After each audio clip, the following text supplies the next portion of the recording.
what is next for Daniel Dubois after the Wardley fight, where he got knocked down twice but came to win in round 10 by referee stoppage and beat Wardley up. And it was a terrible beating, to be honest. It should have been stopped, I think, slightly earlier than it was. Obviously, a lot of doctor checks before a couple rounds. But to be honest, where I think it should have at least been stopped, the latest it should have been stopped was, I think, the start of round 9. Where Wardley came off the stall, the legs were still gone from the last round, where he'd obviously been hit and he was stumbling around a bit. They looked exactly like when he was getting hurt in the ring in round 8, and that's the point where you got to go. He hasn't recovered within a minute, and his legs are still not there. There's something there, right? We've got to stop it. But look, at the end of the day, he got stopped in round 10. I think, look, Wardley needs a good amount of time to recover from that. Definitely. I don't think we're going to see him this year. Could be into next year. I think being a heavy bag for 6-7 rounds is, a tough guy, not getting knocked out, but sometimes that can be to your detriment with how much damage he's took in that fight. An incredible amount of damage where, look, I wouldn't want to see him before midway through 2027 at the earliest. He really needs to go away, regain himself, get all the medical attention he needs, get all the medical checks he needs, and then come back. For Dubois, on the other hand, I think he needs a bit of time off. He's took quite a few big shots in that fight, got knocked down twice, obviously, but really, I think, I don't think many people are talking about this, but they were big shots, but they were hitting him sort of temple or in concussive not in concussive places, more in disorientating places. So your temple, your feet I go down, and that causes you to go down. That's why I believe why he recovered so quickly into the rounds where he got back up and he was okay.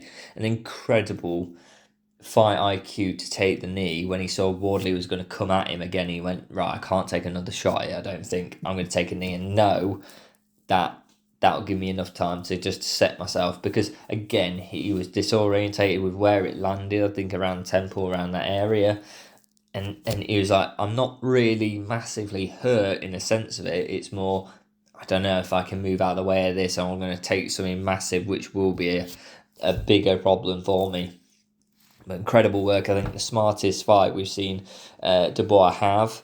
We've taken the knee, taking the jab, the incredible jab he put out there. I think that's the best jab we've seen from Dubois, and I think one of the best jabs we've seen from the current heavyweight roster out there. I mean, such a power jab. Wardley was seeing the hooks, the cross coming through, but actually the jab was the thing that was actually getting him rocked, because it was just so powerful, and just he couldn't time it. Like in a jab, you can't really time as much, but it was that powerful. It was like a straight. I think the question post this fight is, will Dubois be able to do this against Itauma? And I think that's a logical maybe next fight or the next big fight for both of them coming up. I think they might have some lower level fights or some different fights in between, but I think what they're all going to be going towards, both of them, is a collision course for a heavyweight title in some way. Dubois has got one. I believe Itauma's the top contender in that governing body. So it becomes a bit of a, right, you're going to collide at some point, and that's likely going to be quite soon.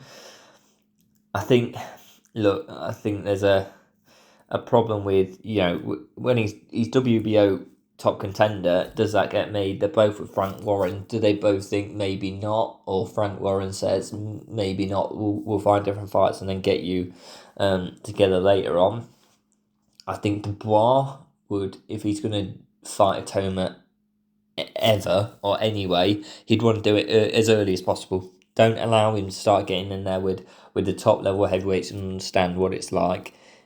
That's your real only chance to catch him, is that he's just hasn't got the experience against these top guys on the big stage that Dubois has for sure got now. Dubois proved he's not a quitter clearly against Wardley, against strikes, big strikes. He'll always be coming back against them, but I think we saw that sort of against Hrgovic. And yes, I thought he may quit in this Wardley fight, and I'd definitely put that in my preview. But what it's actually showed for me is he's actually not a quitter to strikes. He's a quitter to missing. He's a quitter to someone being that fast and catching you and you can't hit them.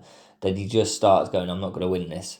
And that is a key problem against an Itauma, because he will embarrass you. And as soon as you start getting embarrassed, you start losing it and start taking your foot off the gas.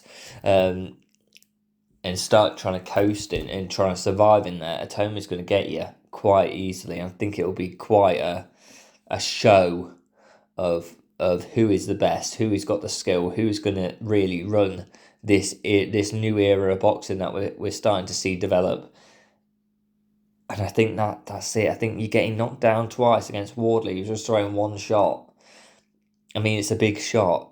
Granted, it was the first 10 seconds, but first 10 seconds, come on, get your hands up. You know he's coming for you.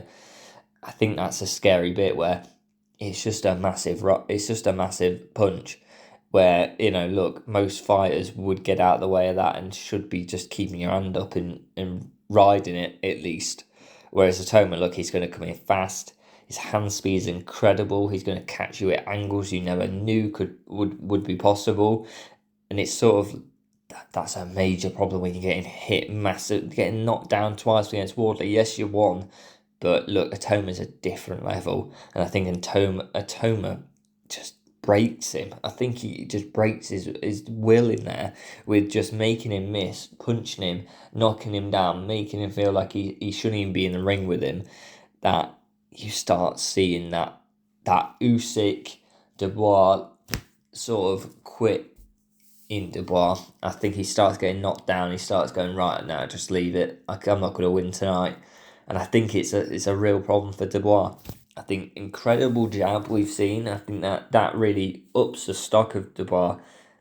But the knockdowns make me fearful that Itauma, who's just so powerful, so fast, is going to get him out there. He's going to be like no other fighter he's been in there with.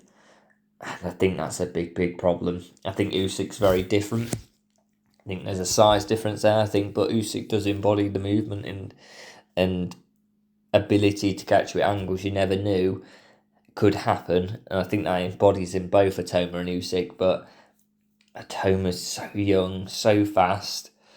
I think it looked like quite an easy night, which will then put everyone in the heavyweight division on notice, I think. Look, Usyk's going to retire soon, if not, this year, next year. Fury, AJ, I think that one of them is going to at least retire this year. I think the other may retire the next year after that. So by 2027, you got no Usyk, you got no Fury, you got no AJ. You got clearly no Wilder up there. Wardley's been beaten by Dubois. It's Itauma. You've got Dubois. There's probably a couple of heavyweights that are still coming up now that you're going to see in that top end of that division. I think Itauma is the best out of all of them. Itauma is incredible, and I think he really does show in a fight against Dubois. I think he really does show how different the level is between Itauma and the rest of Dubois, and it's sort of what Usyk does.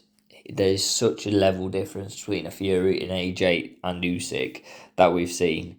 And I think Itauma's going to do that and show Dubois.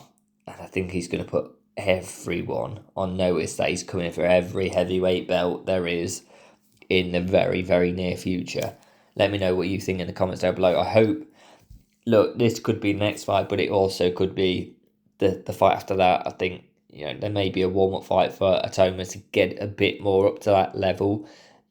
I don't see this happening no later, though, than early 2027, if not in this year, back end of this year. So let me know what you think in the comments. Like, subscribe, and I'll see you next time.